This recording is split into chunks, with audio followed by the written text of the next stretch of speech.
So walking away from Anaheim, I personally learned a lot. I think we gained a much larger insight on where teams truly rank, and in many cases there were surprises in individual performances, which is what I wanted to talk about in this video. For anyone who might be new, my name is Devious Grunt, and I did want to give one shout out before this video starts, and that's going to be for my friend Kevin Kulix, who I recently did an interview with. I answered some questions such as what I thought about Optic dropping Pistola, and really broader thoughts on Anaheim overall. So if you're interested, I believe he'll be uploading that video this weekend, so keep a lookout for that. But anyways, the top 10 pros I was most impressed by at HCS Anaheim. Just to clarify, similar to my post-Raleigh list, this is not a list of the top 10 best individuals at HCS Anaheim, but rather a list of 10 individuals who I felt performed really well versus what was expected of them. So really the players that went above and beyond to help their team reach a new level. But anyways, to kick things off, I'm actually going to be having my first ever joint placement, and that's only because I have to give these guys a shout out in some way,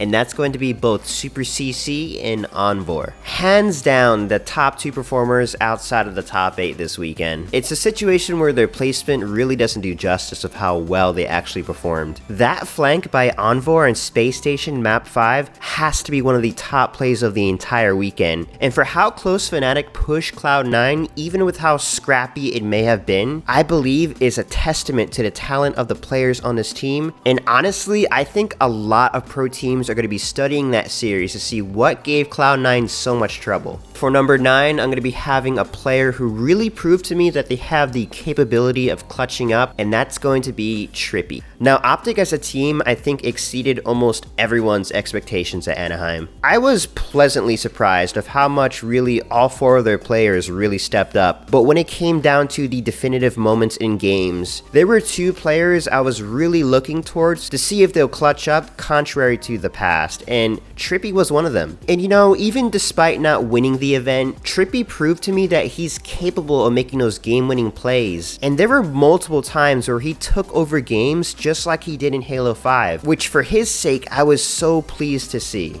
At number 8 is a player that no one really talks about enough, and he definitely deserves a spotlight here, and that's going to be Penguin. Honestly, at this state in the game, I think there is a genuine case for all 4 of the players on Cloud9 to be praised as the best 4 players in the game. And you know, that sounds like a far-fetched statement, but honestly, I would be perfectly fine if someone argued that they were the best 4 players in the game, just based on how they've mastered their roles for their team. Penguin is no exception to this. He did everything he was supposed to do for his team and more, and helped lead them to a 2-peat victory, something that I personally think will continue for quite a while. For number 7 is another player on Cloud9, and that's going to be Stellar. Looking into this event, I saw Stellar on the trajectory of being the best player in the game. On Friday, he looked like that player, just completely taking over games, and you truly saw him rise to that new level. For Saturday and Sunday, he still played incredibly well, perhaps not the flashiest or most eye-opening performance, but he still did everything that he needed to do for his team to succeed. And like all of his teammates, I don't think he had a single game that he struggled in, which it in itself is so impressive.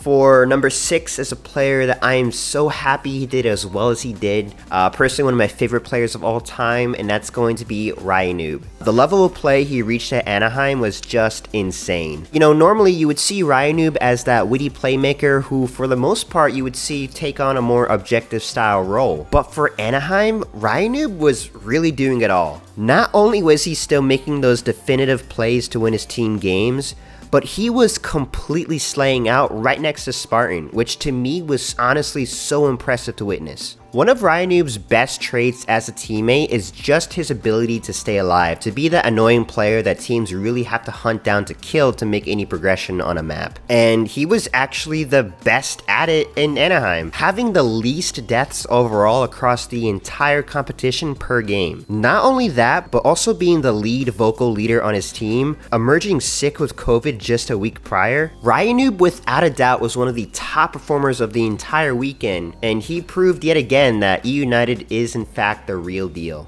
For number 5 is a player that I should not have left off my top 10 list a few weeks ago, and that's going to be Snakebite. And you know, not to paint it a certain way, but for me, Snakebite was really the lone shining star on that Sentinels roster. He was the one player on that roster where I saw and I thought like, oh yeah, like that's the Snakebite that we all know and love. You know, just proving to be so efficient when it truly matters. Statistically, he had some of the best stats at both Raleigh and Anaheim, which is especially impressive when you digest the fact that his team doesn't even play around him. Which, you know, not to make a decision for his team here, but honestly is something that they might want to look into, because so far, Snakebite has proven that he is one of the top players in the game and he means business. For number 4 is a player who continues to impress me every time I see him play, and that's going to be Spartan the dog. Back for my Raleigh video, I claimed it was the best I'd ever seen Spartan play. He had progressed so much as a Slayer from Halo 5, as well as having the mental fortitude for whenever things may have went south in a game. And for Anaheim, he outdid himself again. For me, the definitive moment was when he was able to take down Sentinels. That was the moment where I was like, oh wow, like Spartan is really playing super well. And while I would agree that Sentinels without a doubt was not 100% at this event, Spartan rose and he flat out dominated. E United proved to me that they are in fact the real deal, and honestly they deserve their respect. From here on out, even if they play like subpar within the online competitions, it doesn't even matter. They proved that they are a team that rises when things actually matter, and looking at Kansas City, for me, no matter what, they are a top 3 to 4 team. For number 3 is a player that really should be on anyone's top 10 list no matter what, and that's going to be Renegade. And again, this isn't a ranking based on performance. I think as a whole, Renegade was still probably the best player at Anaheim. There isn't really much higher to raise a bar that he sets himself. But even then, I think he still did. Statistically, he outdid himself even from back at Raleigh, which as a main Slayer is all that you could really ask for. Somehow, his Slayer rating was able to exceed 100, which I didn't even think was possible. And he led in pretty much every slaying related category as number 1. Renegade impresses me for not only having one of the best shots and playmaking abilities in the game, but also for how intelligent his play is. He is always making the right decisions for his team, which is even more impressive when you consider he is the most hands-off player for his team, just in terms of liberty on the map. He pretty much does whatever he wants. For number 2 is a player that we all expect to be here at some point. He was a player that I was pleasantly surprised by, and that's gonna be Lucid. And you might be thinking, like, how much more could I possibly be impressed by from Lucid? Well, going into Raleigh, one of the biggest things I was looking for in both him and Trippy specifically was their clutching ability. The ability to rise up in those nail-biting moments and lead his team to victory, which was something that he exactly did at Anaheim. And while his team in the end didn't win, he proved to me alongside Trippy that he has what it takes to compete with the best under the highest pressure. And I was so impressed by the elevation that he brought to himself over the weekend. Number 1, without a doubt, deserves an applause for his performance. It is the best I have ever seen him play, and that's going to be for Ekko. And there is just so much you could say about Ekko. Ekko is the mastermind behind Cloud9. He is the one that makes his team the well-oiled machine that it is, and makes it so easy for them to play the game with his leadership. I actually had the privilege to talk more about Ekko alongside Mikwin during my live show. I've always said this as like kind of a joke, but like, he's not going to ever be like the MVP of a tournament. He's not going to ever be the MVP of a series. He's not ever going to be the MVP of like necessarily a game, but he's always going to be the most important person on the map. He doesn't have the skills that when you watch them, you're like, holy shit, this guy's the best player in the game. He just doesn't, like, I mean, he can go out, shoot somebody and look really good, but that's just not what he does. His court vision, map vision, whatever you want to call it, is like the best I've ever seen, like been a part of. Like, you play with him and the way that he like talks in game, you're like, this is easy as shit now. Like, thank you.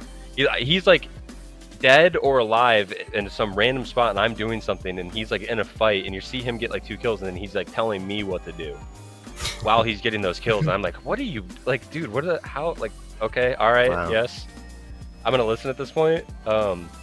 So yeah, he's a very interesting player because nobody else has the talents that he does, and I don't think anybody ever will.